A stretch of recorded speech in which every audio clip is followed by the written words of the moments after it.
This edition of the Ridley Report is brought to you by birdssigns.com. More good and bad news to report from New Hampshire elections. From a Liberty perspective, that is.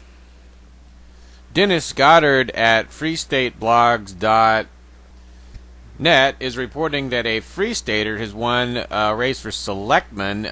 He says the Free Stater is Cameron DeJong. I don't know if you remember him from my ads. Cameron DeJong at camstaterep.com. Anyway, DeJong was a candidate for state rep in Manchester in 2008, I believe. If he ran as a selectman somewhere and won, it must not have been Manchester, because Manchester doesn't list Cameron DeJong as having run for anything. So maybe he moved, I don't know, but anyway, the report is that Cameron DeJong won something. Anyway, the other news is that Senator Betsi devries, although she did win in Manchester, she was running for alderman in Manchester. I didn't know until recently that I guess she only won by 48 votes out of roughly 2,000 cast. Goddard reports that she apparently did not want to run for office again because she is tired of the constant calls and emails. Goddard says, quote, "We'll get you next time, Betsi," unquote. The New Hampshire Union Leader is reporting that state and city teachers' unions spent a combined $28,000 unsuccessfully trying to defeat the Manchester spending cap. Now, this is significant because it means that if you were involved in getting signatures for the spending cap, your efforts triggered this $28,000 cash hemorrhage on the part of these authoritarian organizations. You see, the effort to get the spending cap on the ballot in Manchester just barely succeeded. We almost failed to get the sufficient amount of signatures.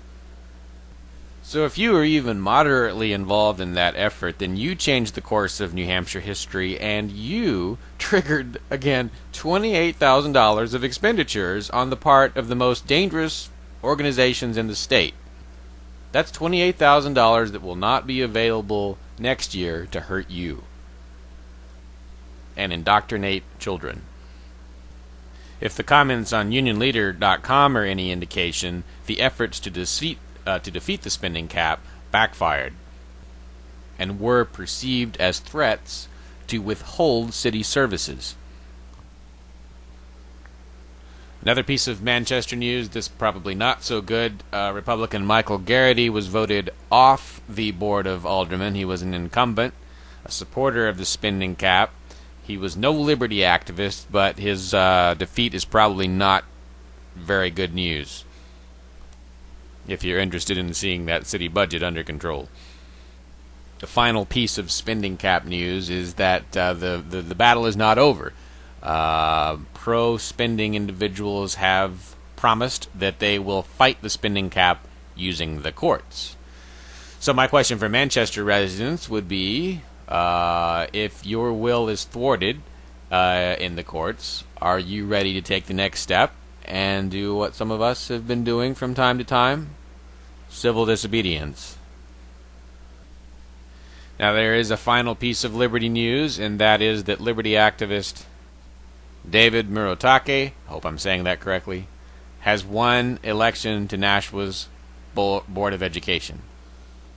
So, the Nashua, New Hampshire Board of Education gets a pro-liberty person.